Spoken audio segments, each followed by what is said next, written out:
होली से पूर्व फाल्गुन मास की शुक्ल पक्ष की अष्टमी तिथि से होलाष्टक की शुरुआत हो जाती है। होलाष्टक के समय उग्र ग्रहों की स्थिति में उग्र रूप देखा जाता है, इसीलिए इस दौरान कोई शुभ कार्य नहीं किए जाते हैं। मेरे चैनल में आप सभी का बहुत बहुत स्वागत है। आशा करती हूँ आप सभी स्वस्थ होंगे और व्यस्त होंगे।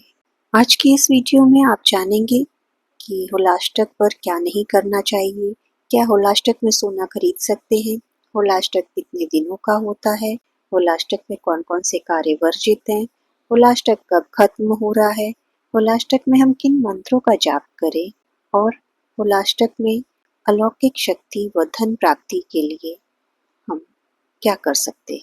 अगर अभी तक आप लोगों ने मेरे चैनल को सब्सक्राइब नहीं किया है तो जल्दी से सब्सक्राइब कर लीजिए और बेल आइकन को प्रेस कर लीजिए, जिससे वीडियो का नोटिफिकेशन आप तक पहुंच सके।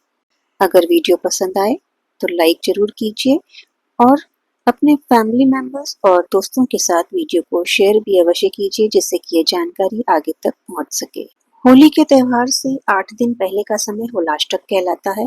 कहा जाता है कि होलाष्टक के दिनों में नकारात्मक शक्तियों का प्रभाव अत्यधिक होता है, इसलिए इन दिनों किसी भी प्रकार के मांगलिक कार्यों जैसे शादी, विवाह, गृह प्रवेश, मुंडन, कोई नया बिजनेस शुरू करना या फिर कोई नए वाहन को खरीदने का कार्य नहीं किया जाता है। लेकिन शायद आप जानते नहीं है, होलाष्टक के समय तंत्र मंत्र साधना के लिए यह बेहद अनुकूल माना जाता है। इस दौरान की गई हर प्रकार की साधना सिद्ध हो जाती है। वहीं अगर किसी की कोई विशेष कामना है, इच्छा है, मनोकामना है, तो होलाष्टक के दौरान पूर्ण श्रद्धा के साथ कुछ कुछ अगर पावरफुल मंत्रों का जाप करें तो उस व्यक्ति की हर मनोकामना पूरी हो सकती है। आइए अब आपको बता देती हूँ कि होलाष्टक कब से और कब तक है। होलाष्टक 7 मार्च से प्रारंभ हो चुका है और यह 13 मार्च को होलिका दहन के साथ ही होलाष्टक भी समाप्त हो जाता है। इसके अगले दिन यानी कि 14 मार्च को रंग वाली होली मनाई जाएगी।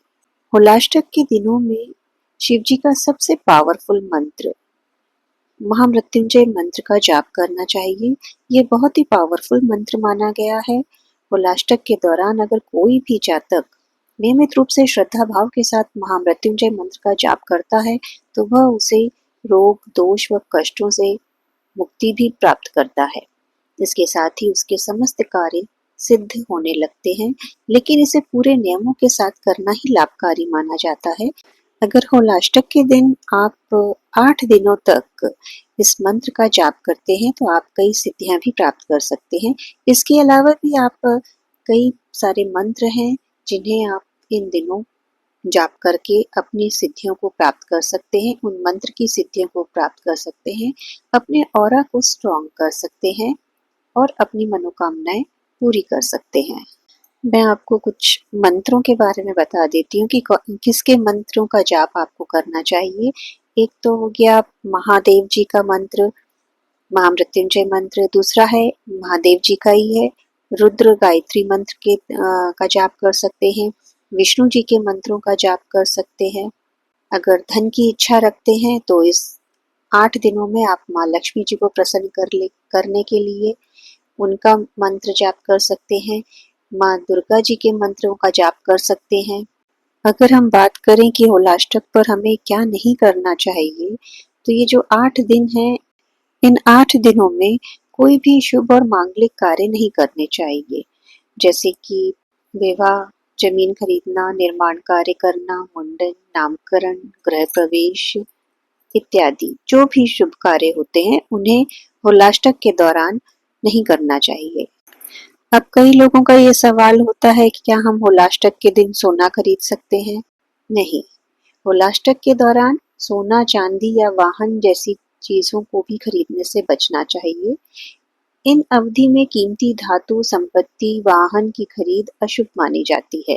होलाष्टक के दौरान यहाँ तक कि नवविवाहित को मायके में ही रहने की सलाह दी जाती है।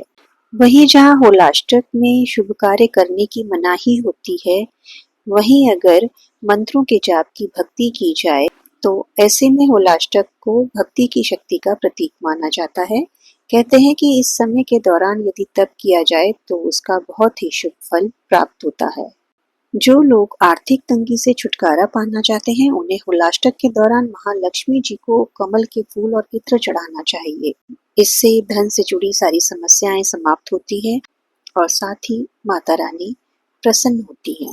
दूसरा उपाय, होलाष्टक के दौरान अगर जिन लोगों की कुंडली में शनि दोष है या शनि की साढ़े साती चल रही है, उन्हें शनिदेव को काले तिल, लोहे के सामान, काली उड़द की दाल चढ़ानी चाहिए। इसके अलावा शनिदेव को सरसों का तेल भी अर्पित कर सकते हैं।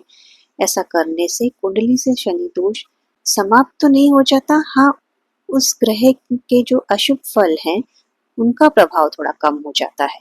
तीसरा उपाय, अगर किसी को स्वास्थ्य से संबंधित बहुत परेशानी हो रही है, बहुत तकलीफें हैं, स्वास्थ्य को लेके मुश्किलों से जूझ रहे हैं, तो ऐसे में होलाष्टक के दौरान नरसिंह भगवान की विधि पूर्वक पूजा करनी चाहिए और इसके साथ नरसिंह स्तोत्र का पाठ करना चाहिए या फिर सुनना चाहिए। ऐसा करने से रोग में, बीमारियों में राहत मिलती। चौथा उपाय, होलाष्टक की रात को हनुमान जी की उपासना करनी चाहिए और अपनी मनोकामना पूर्ति के लिए उनसे प्रार्थना करनी चाहिए और साथ ही साथ हनुमान चालीसा का पाठ करें। ऐसा करने से आर्थिक स्थिति मजबूत होती है। अब आप लोग जल्दी से कमेंट बॉक्स में लिखकर बताएं कि होलाष्टक का मतलब क्या है, किसे कहते हैं होलाष्टक, और इन दिनों आप कौन से आराध्य की आराधना करने वाले हैं।